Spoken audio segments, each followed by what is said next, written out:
বিসমিল্লাহির রহমানির রহিম। জাতীয় বিশ্ববিদ্যালয়ের অনলাইন ক্লাসে সবাইকে স্বাগত। করোনাকালীন শিক্ষা কার্যক্রম চলমান রাখার স্বার্থে জাতীয় বিশ্ববিদ্যালয়ের উদ্যোগে অনলাইন ক্লাসে সংযুক্ত হতে পেরে আমি আনন্দিত। সবাইকে স্বাস্থ্যবিধি মেনে চলার আহ্বান জানাচ্ছি। আমার নাম মোহাম্মদ কামাল হোসেন মজুমদার, সহযোগী অধ্যাপক, 16তম বিসিএস, রাষ্ট্রবিজ্ঞান বিভাগ, সরকারি জিয়া মহিলা কলেজ, ফেনী। আমি রাষ্ট্রবিজ্ঞান বিষয়ে অনলাইন ক্লাস নেব। Course code 231-905। কোর্সের নাম দক্ষিণ এশিয়ার সরকার ও রাজনীতি, ভারত, পাকিস্তান, নেপাল, শ্রীলঙ্কা। Lecture number 4। লেকচারের শিরোনাম ভারতের সংসদীয় গণতন্ত্রের কার্যকারিতা মূল্যায়ন এবং রাজনীতির সামরিক বাহিনীর হস্তক্ষেপ না করার কারণ। প্রাক কথা। দক্ষিণ এশিয়ার সর্ববৃহৎ দেশ ভারত প্রায় 200 বছর উপনিবেশিক শাসন দ্বারা শাসিত হবার পর ভারতীয় জাতীয়তাবাদী আন্দোলনের এক পর্যায়ে 1947 সালে 15 আগস্ট স্বাধীনতা লাভ করে। স্বাধীনতা লাভের পর দ্রুততম সময়ে সংবিধান প্রণীত হয় এবং সংসদীয় গণতন্ত্র প্রবর্তিত হয়। এখন তা অব্যাহত আছে। ভারতীয় সংসদীয় গণতন্ত্র প্রাতিষ্ঠানিক রূপ লাভ করেছে। দক্ষিণ এশিয়ার অধিকাংশ দেশে স্বাধীনতার পর সংসদীয় ব্যবস্থা গ্রহণ করলেও তা ধরে রাখতে পারেনি। গণতন্ত্র আজ হুমকির সম্মুখীন। তাই সংসদীয় গণতন্ত্রের ঐতিহ্যকে সমুন্নত রাখতে সক্ষম হয়েছে। জওহরলাল নেহরু তাই লিখেছেন, "We choose this system of parliamentary democracy deliberately because we thought through it was keeping with our old tradition." শিখন। এই অধ্যায় পড়ে আমি তোমাদের যে বিষয়গুলি জানাবো তা হচ্ছে গণতন্ত্র ও সংসদীয় গণতন্ত্র কি, ভারতের সংসদীয় গণতন্ত্রের মূল কারণ কি, ভারতের সংসদীয় গণতন্ত্রের সফলতা বা কার্যকর থাকার কারণ কি, ভারতের সংসদীয় গণতন্ত্রের ব্যর্থতা বা সীমাবদ্ধতা সমূহ কি কি। গণতন্ত্র ও সংসদীয় গণতন্ত্র। সাধারণত গণতন্ত্র বলতে জনগণের শাসনকে বোঝায়। অধ্যাপক সিরি লিখেছেন, democracy is a system of government in which everyone has a share. Abraham Lincoln লিখেছেন, democracy is the government of the people, by the people and for the people. Machiavelli লিখেছেন, গণতন্ত্র হলো মোটামুটিভাবে কোন উদ্দেশ্য সাধন করবে তা নির্ধারণ করার উপায় বিশেষ। সংজ্ঞার আলোকে বলা যায় যে শাসন ব্যবস্থায় অধিকাংশ জনগণের মতামতের প্রতিফলন বা বাস্তবায়নের পাশাপাশি সংখ্যালঘিষ্ঠের মতামতকে শ্রদ্ধার সাথে গ্রহণপূর্বক জনগণের কল্যাণ নিশ্চিত হয়, তাকে গণতন্ত্র বলে।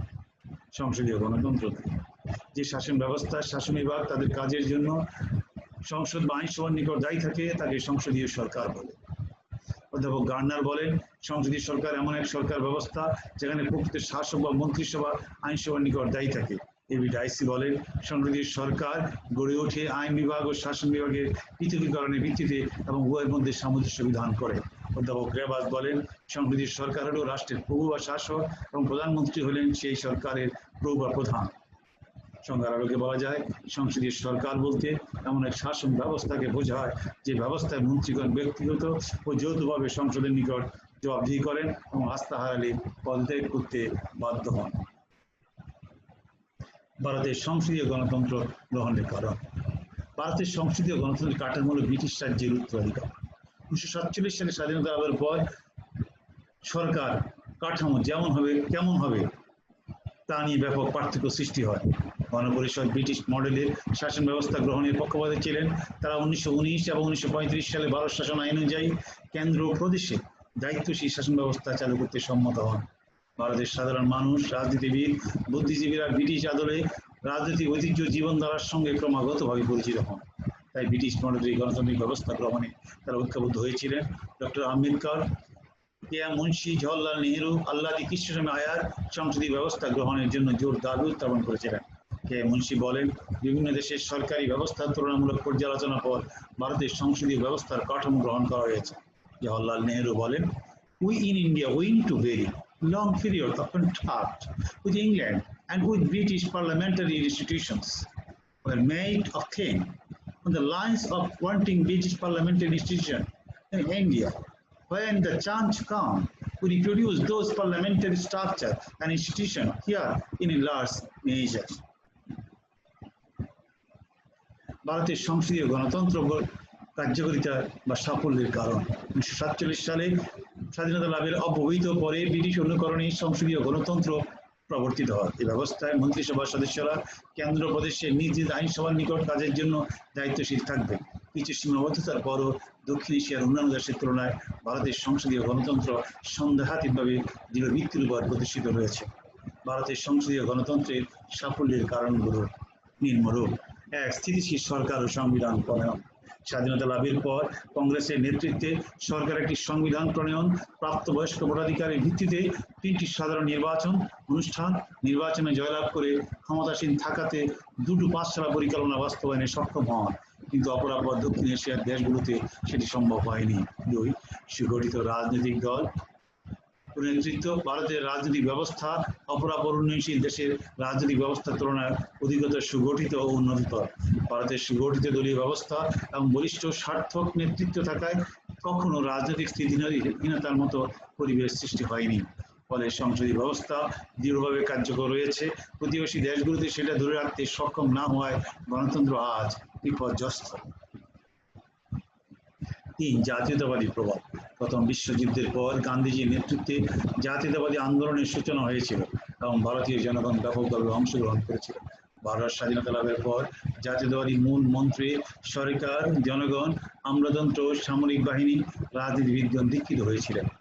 কিন্তু পাকিস্তানে সেটা সম্ভব না হওয়ায় 1971 সালে পাকিস্তান ভেঙে বাংলাদেশ সৃষ্টি হয়েছিল। সংবিধানের প্রতি শ্রদ্ধা। সংবিধানের প্রতি শ্রদ্ধাবোধ ও প্রশাসনিক অভিজ্ঞতা ভারতে সংসদীয় গণতন্ত্র চালু রাখতে সহায়তা করেছে। তারা ইচ্ছা মতো সংবিধান পরিবর্তন করেনি, বরং ঐতিহ্যকে ধারণ করে তা অব্যাহত রাখতে সচেষ্ট রয়েছে। কিন্তু প্রতিবেশী দেশগুলোতে প্রতিটি সরকার ক্ষমতা এসে সংবিধান পরিবর্তন করে আসছে, ফলে সংসদীয় গণতন্ত্রের মূল চেতনা বিনষ্ট হচ্ছে। 5, রাজনীতিতে সেনাবাহিনীর অনুপস্থিতি। ভারতের সশস্ত্র বাহিনী সংসদীয় গণতন্ত্র কার্যকর রাখতে অগ্রণী ভূমিকা পালন করছে। স্বাধীনতা লাভের পর থেকে অদ্যাবধি তাদের ইতিবাচক ভূমিকা ভারতীয় রাজনীতিতে মাইল ফলক হিসেবে চিহ্নিত হয়ে থাকবে। প্রতিবেশী রাষ্ট্রগুলোতে সেনাবাহিনীর সুযোগ পেলেই ক্ষমতা দখলে সচেষ্ট থাকায় সংসদীয় গণতন্ত্র কার্যকর হয়নি। আমলাতন্ত্রের বিকাশ। গৃহীত কর্মসূচিসমূহ ফলপ্রসূ কার্যকর করার ক্ষেত্রে বিভিন্ন বিভাগের আমলাদের কার্য পরিচালনা, দল ব্যবস্থার সাফল্য, প্রশাসন ব্যবস্থা ধারাবাহিকতা ও শৃঙ্খলা রক্ষায় আমলাতন্ত্র মুখ্য চালিকা শক্তি হিসাবে সহায়তা করছে। স্বাধীনতা লাভের পর থেকে অর্পিত দায়িত্ব সুচারুরূপে পালন করছে এবং গণতন্ত্র চর্চায় অবদান রাখছে, ফলে সংসদীয় গণতন্ত্র সফল হচ্ছে। 7, ধর্মনিরপেক্ষতার নীতি। ভারতের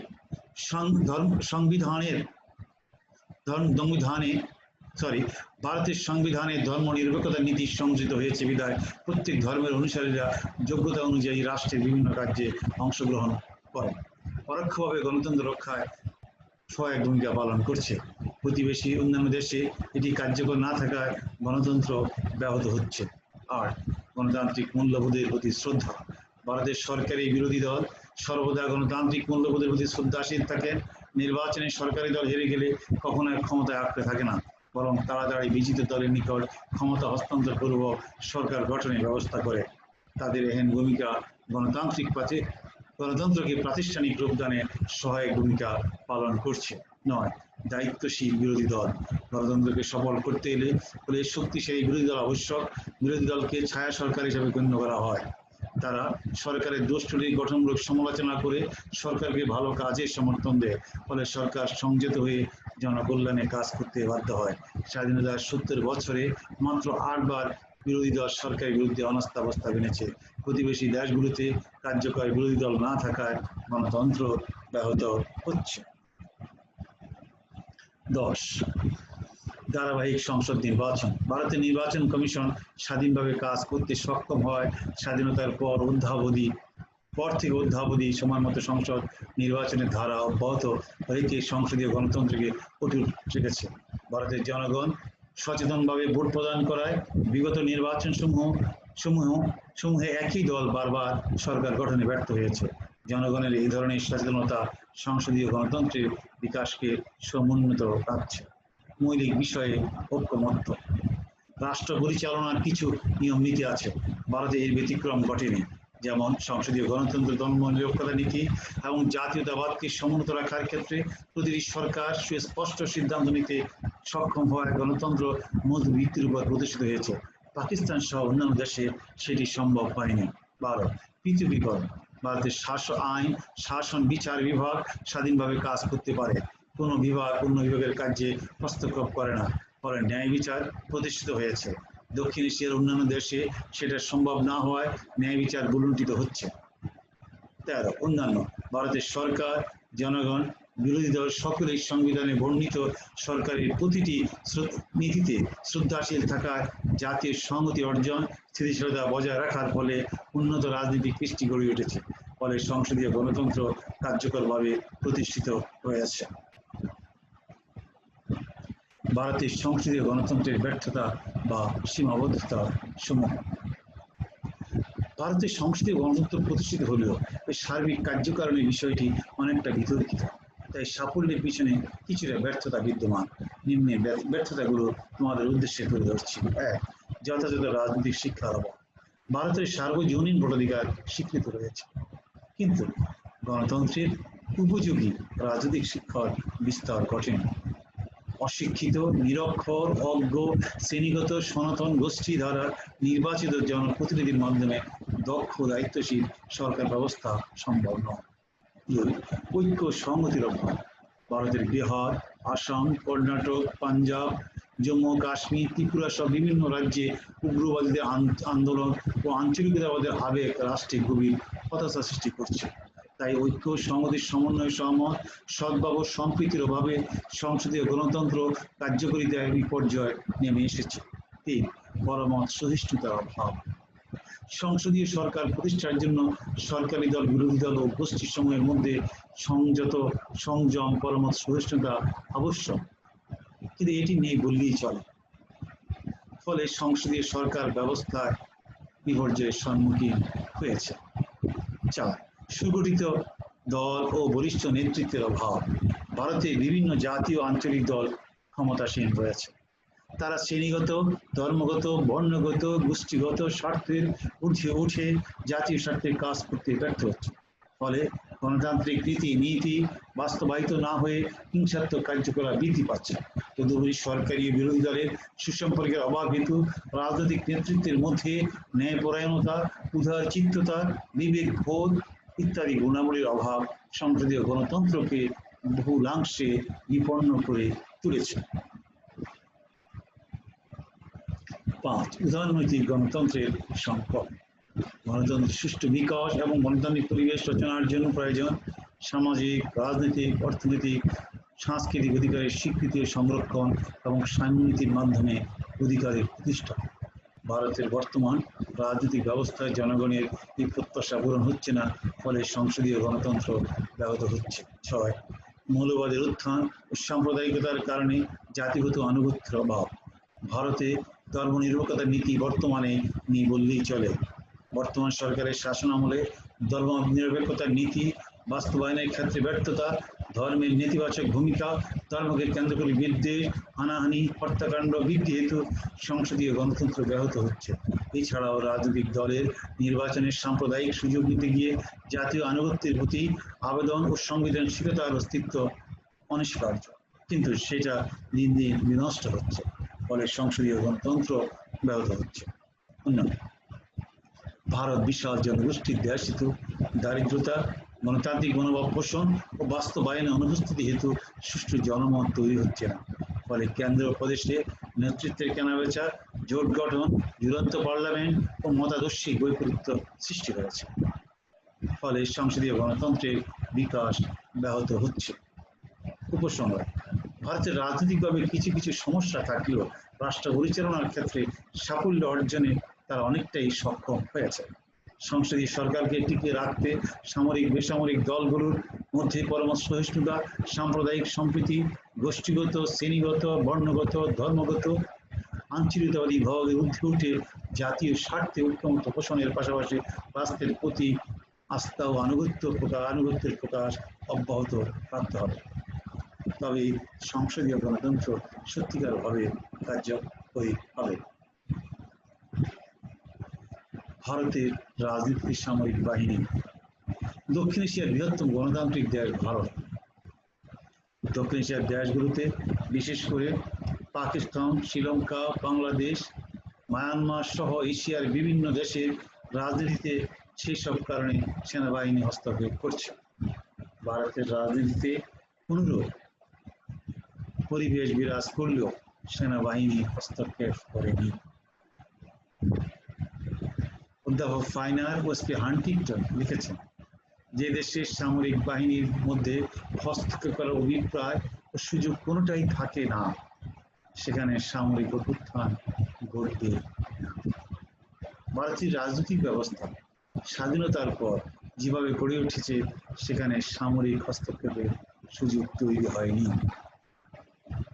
কেননা 47 সালে ভারত স্বাধীনতা লাভ করেছিল জাতীয়তাবাদী আন্দোলনের মাধ্যমে, কিন্তু কোনো রক্তক্ষয়ী সংগ্রাম বা যুদ্ধ সংগঠিত হয়নি।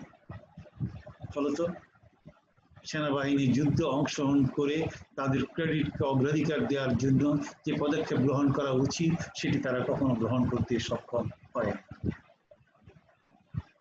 এমন অবস্থায় সেনাবাহিনীর প্রশিক্ষণের মাধ্যমে তাদের প্রাপ্ত সুযোগ সুবিধা গ্রহণে যতটা তৎপর রয়েছে, ততটা রাজনীতি এবং রাজনৈতিক কার্যকলাপ সহ প্রশাসনিক কার্যক্রমে হস্তক্ষেপের মতো কোনো মানসিক দৃষ্টিভঙ্গি তাদের মধ্যে বিগত 70 বছরেও গড়ে ওঠে। কেননা ভারতে রাজনৈতিক স্থিতিশীলতা প্রতিষ্ঠার জন্য রাজনীতিবৃন্দ, বিভিন্ন ধর্মীয় গোষ্ঠী, শ্রেণী, সম্প্রদায় এবং প্রদেশগুলো সর্বদা ঐক্যবদ্ধ এবং স্থিতিশীলতা রক্ষায় সর্বদা আনুগত্যশীল। শিখন ভারতের রাজনীতিতে সামরিক বাহিনীর হস্তক্ষেপের কারণ জানতে পারবে। কেননা দীর্ঘ 70 বছরের উপরে তারা স্বাধীন হয়েছে, কিন্তু আজ সেনাবাহিনী রাষ্ট্রীয় বিষয়ে হস্তক্ষেপ করেনি। কিন্তু কেন করে? সেই পিছনে বেশ কিছু গুরুত্বপূর্ণ কারণ জড়িত হয়েছে। তার মধ্যে প্রধান কারণগুলো আলোচনা করছি। 1. রাজনৈতিক স্থিতিশীলতা। যেসব দেশের রাজনৈতিক স্থিতিশীলতা নেই, সেসব দেশে প্রশাসনিক দুর্বলতা বা অব্যবস্থানের সুযোগ নিয়ে সেনাবাহিনী রাষ্ট্র ক্ষমতা দখল করে। কিন্তু ভারতের রাজনীতিতে দেখা যায়, স্বাধীনতার পূর্ব থেকেই সেখানে শাসনতান্ত্রিক নীতিমালার মাধ্যমে জনগণের অধিকার সংরক্ষিত হয়ে আসছে। ভারতের রাজনৈতিক দল কংগ্রেস ব্রিটিশ আমল থেকে অধিকার আদায় করার জন্য সংগ্রাম করার ফলে নেতৃবৃন্দ রাজনৈতিক দীক্ষায় শিক্ষিত হওয়ার ফলে আরো কয়েকটি রাজনৈতিক দল এ সময় আত্মপ্রকাশ করেছিল। তাদের মধ্যে মুসলিম লীগ অন্যতম। স্বাধীনতার পর থেকে কংগ্রেস শাসনকার্য পরিচালনা করে স্থিতিশীলতা আনতে সক্ষম হয়েছে। সেনাবাহিনী কখনো সরকারের বা রাজনীতিবিদদের কার্যক্রমে হস্তক্ষেপ করবার চেষ্টা করে। 2. বিশাল ভূখণ্ড। ভারত বিশাল রাষ্ট্র এবং জনসংখ্যা 135.68 কোটি। এখানে 20টির মতো রাষ্ট্রশিক্ষিত ভাষা রয়েছে এবং প্রশাসনিক কার্যক্রম পরিচালিত হয়, এবং 1652টি ভাষার অস্তিত্ব এবং লেখনী রয়েছে। তদুপরি রয়েছে বিভিন্ন ধর্ম, বর্ণ, গোত্র এবং নৃগোষ্ঠী লোক। সাংস্কৃতিক দিক থেকে তারা ভারতীয়, কিন্তু তাদের আচার আচরণ, ভাষা, সাহিত্য, সংস্কৃতি সম্পূর্ণ আলাদা। তাই ভারতকে নেশন স্টেট না বলে ন্যাশনাল স্টেট বলা যায়। নেশন স্টেটের সামরিক হস্তক্ষেপ সম্ভব নয়, কেননা বিভিন্ন রাজ্যে বিভিন্ন শ্রেণীর, গোষ্ঠীর, সম্প্রদায়ের মধ্য থেকে সেনাবাহিনী নিয়োগ করা হয় এবং এক অঞ্চলের সেনাবাহিনীকে অন্য অঞ্চলের সেনা নিয়োগ দেওয়া হয়। ফলে তারা স্থানীয়ভাবে মিশতে পারে না, ঐক্যবদ্ধ হয়ে কোনো কাজ করতে পারে না। সঙ্গত কারণে সেনাবাহিনীর সদস্যদের মধ্যে মতানৈক্য হেতু রাজনীতিতে হস্তক্ষেপ করার কোনো ঐক্যবদ্ধ প্রয়াস তাদের মধ্যে তৈরি হয় না। 3. সংবিধানের প্রতি শ্রদ্ধা ও প্রশাসনিক অভিজ্ঞতা।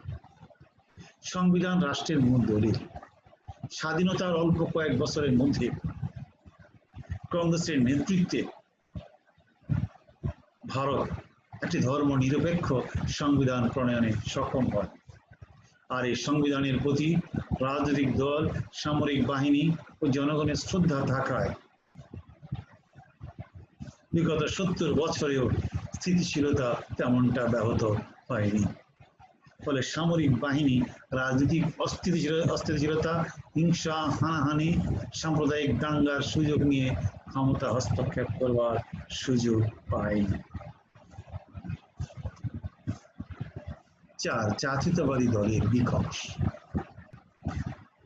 প্রথম বিশ্বযুদ্ধের পর গান্ধীর নেতৃত্বে ভারতের জাতীয়তাবাদী আন্দোলনের সূচনা হয়। পরবর্তীতে ভারতের রাজনীতি গভীর প্রভাব ফেলে।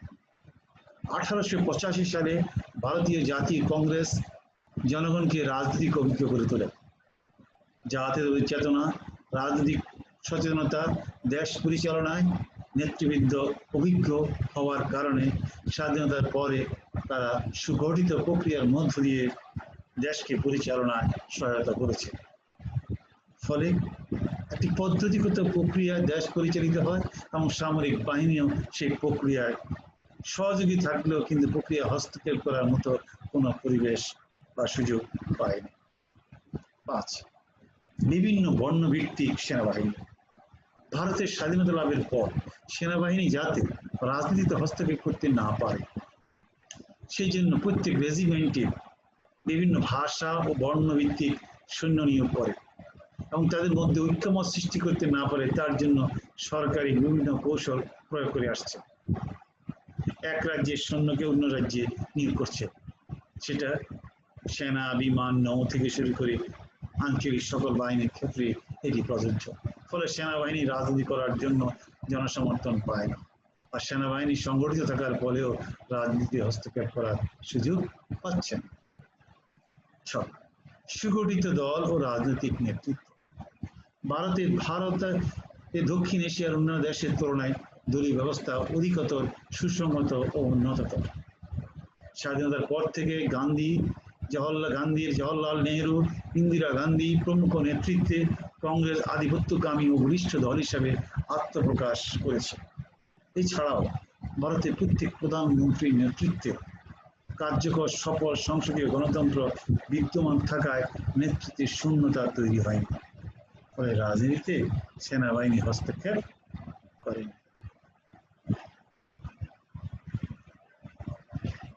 7. প্রবৃত্তি ও সুযোগের অভাব।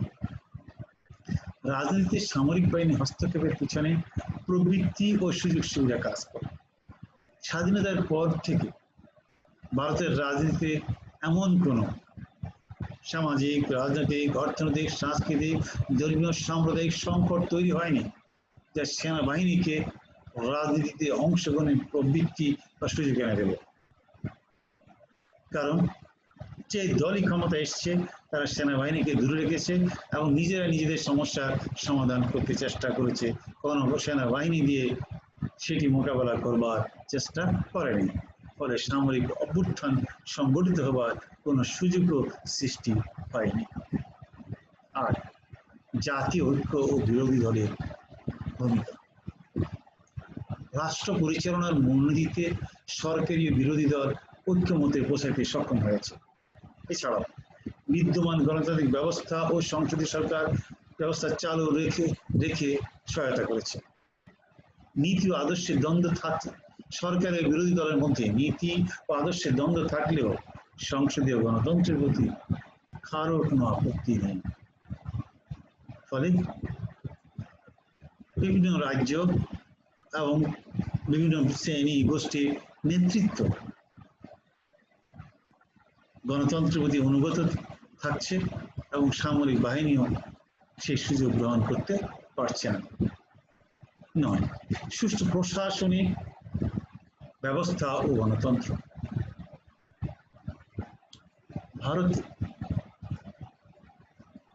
ভারত স্বাধীনতা লাভের পর থেকে অদ্যাবধি গণতন্ত্র অব্যাহত আছে এবং প্রশাসনিক ক্ষেত্রে কোনো দুর্বলতা বা বিপর্যয় তৈরি হয়নি। ফলে শাসন ব্যবস্থায় শৃঙ্খলা বিদ্যমান।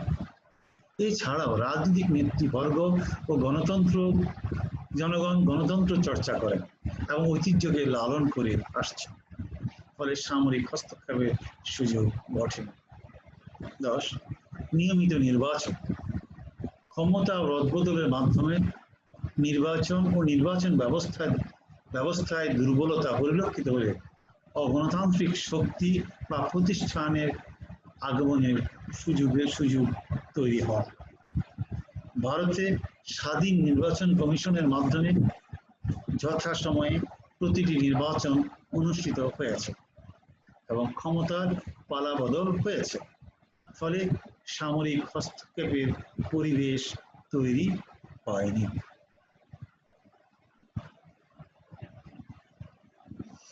সামরিক বাহিনীকে জাতীয় স্বার্থে ব্যবহার না করা।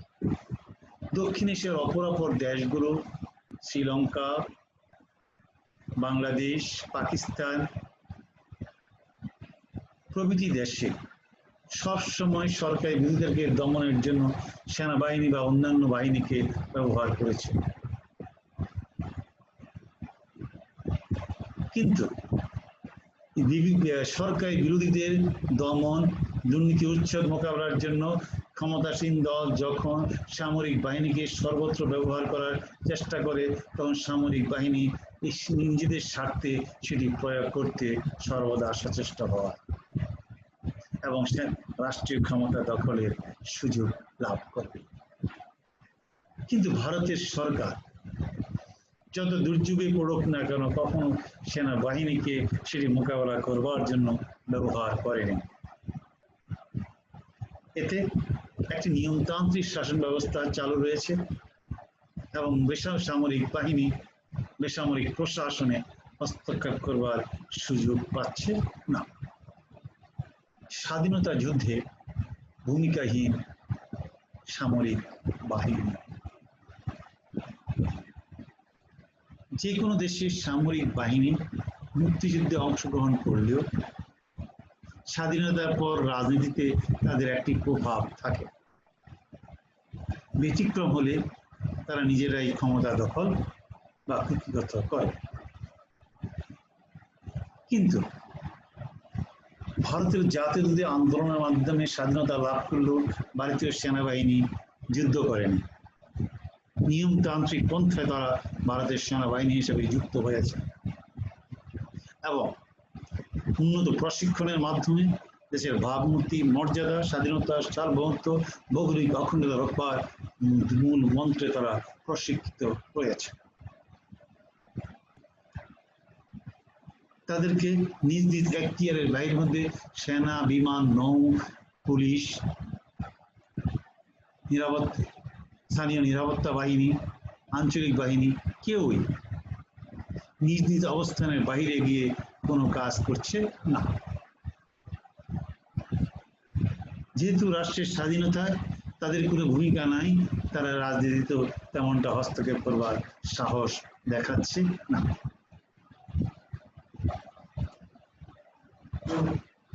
মূল্যায়ন। ভারতের সামরিক হস্তক্ষেপের পিছনে অনেকগুলো উপাদান কাজ করে। রাজনৈতিক সংকট, সরকারের বৈধতার সংকট, সরকারের স্বৈরাচারী মনোভাব, নেতৃবৃন্দের ব্যক্তিগত চরিত্র, হিংসাত্মক কার্যকলাপ ইত্যাদি ভারতে খুব কম। সরকারি, বিরোধী দল, স্থানীয় পর্যায়ের আঞ্চলিক দলগুলোর নেতৃবর্গের মধ্যে এই চরিত্রগুলো, সংকটগুলো তেমনটা দেখা যাচ্ছে না। কারণ দলগুলো আর যাই করুক, তারা মৌলিক নীতিমালার ক্ষেত্রে ন্যূনতম প্রশ্নে তারা অক্ষমত্ব পোষণ করে।